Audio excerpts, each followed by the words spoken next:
Hi, it's Angie with News OK. I am in Enid, Oklahoma with Sherrel Jones, our food columnist for the Oklahoman.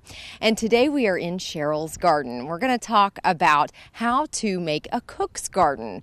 Now, this is pretty tough. If you're just starting up and you want to know, okay, I want to plant my own stuff to use for the things that I cook, how do you do it? How do you start off? Well, I like to start with something simple. If you've never done any gardening before at all, you might want to start with a tomato plant, because that's such a foundation of a lot of things we love to have in the summer months when tomatoes get ripe.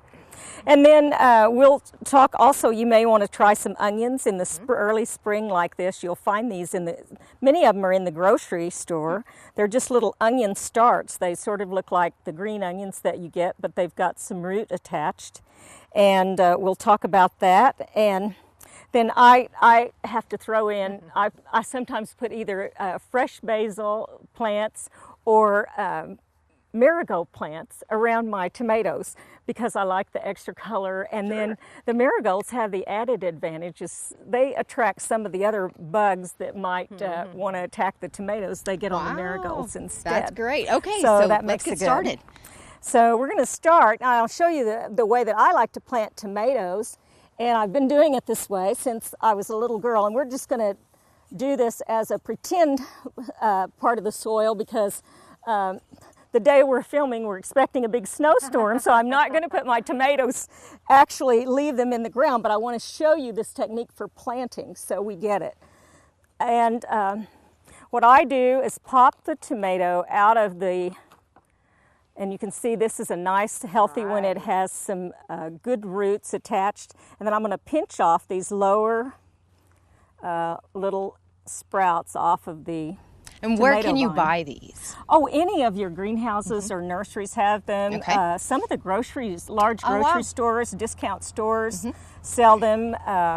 So you can get lots of varieties. The lumber yards also have starts of the plants. Now, but how deep do you want to put it in Well, the soil? I didn't make this very deep. This is probably 5 or 6 inches deep, and we've already plowed the dirt out here so that it's nice and loose. And Is there a certain kind of soil that you need to use? well, if you've never gardened and you've got an area plowed up, you'd probably want to have the soil tested at your county extension office, because then they'll give you an idea if you need to amend the soil in any way or add more compost to it. And we compost out here all year long, things like carrot peelings and onion peelings, the peelings off of the vegetables in the kitchen. Basically, we don't put the meat products. We'll put eggshells in the dirt, which lend calcium and other nutrients the soil needs, and the compost helps keep it nice and loose. And this also has some leaf material in here, trimmings and clippings from the garden. So we have a lot of things that we've been working on through time. And so you just this is a good healthy plant. Occasionally you'll get something that doesn't look like it has much root start on it. Gotcha. But I could stick it way down in the dirt straight like this, but I want to give the plant plenty of root space, and all the rest of this where we pinched off is going to produce a root system that'll nourish the plant for some time. So you actually I put it in down sideways. in the trench. Okay. Yeah, and then we just are going to bury it.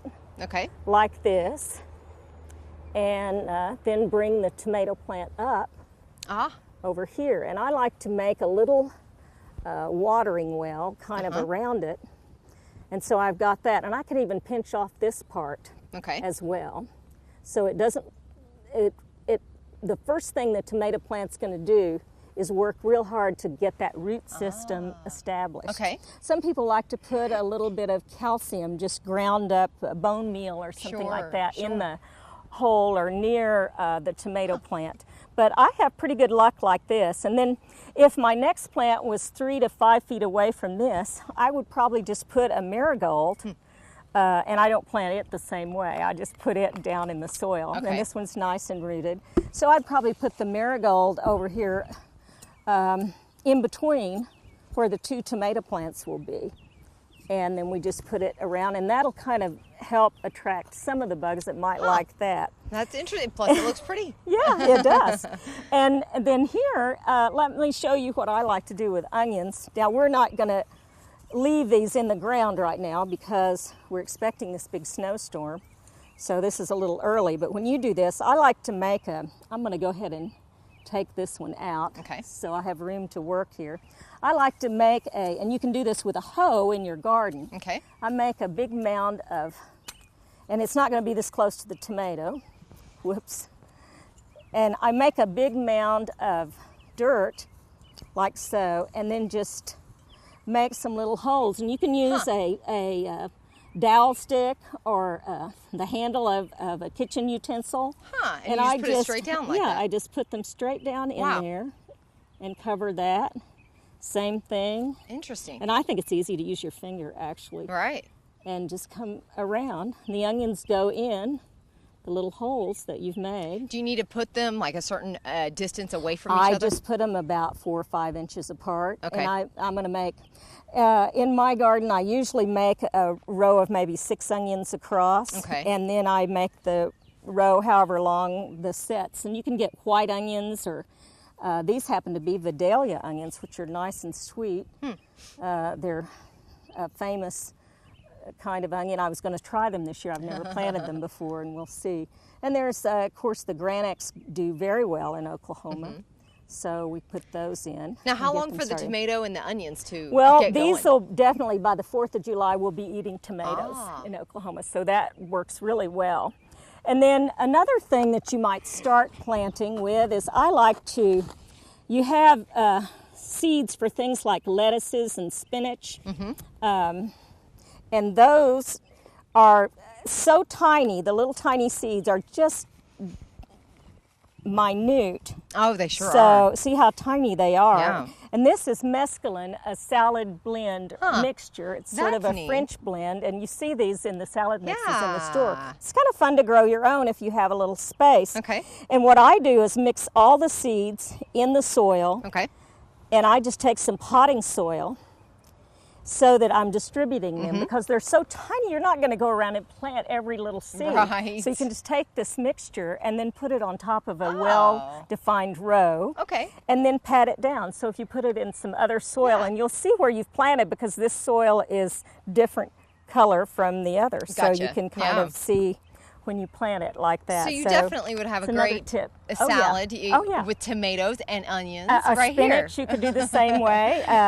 Now the early things, you can do onions early. You could do peas. The sugar snap peas are excellent if you've got a little stand to put them on. And I like, if you don't have a garden space, you can actually take the tomato plant and tuck that in among a flower bed, as long as it's got good sunlight. Wow. And good air circulation is so around it. The plant is so good. Well, that's great for tomatoes. Yeah. So and you can make a garden just almost anywhere. And of course, the herbs you can tuck in a lot of places. And if you're going to tuck them in, I would recommend definitely getting potted the potted starts, so that you know exactly where it's going. Gotcha. Especially if you're going to put it in around a flower bed, because herbs can be decorative in that way. Definitely. Too, so you will have all of this in your food column, I'm sure. Oh yes, I'll give you all the ideas of the things that I like to plant and that work really well. Yes, wonderful tips. So if you want more information, just look in the Oklahoman in the Life section. Look for Sherrel Jones Passion for Food column, and she'll have all these wonderful tips for starting a garden. This is great. One that for people who love to cook, and it's a very satisfying thing to do. Well, thank you so much. Thank you.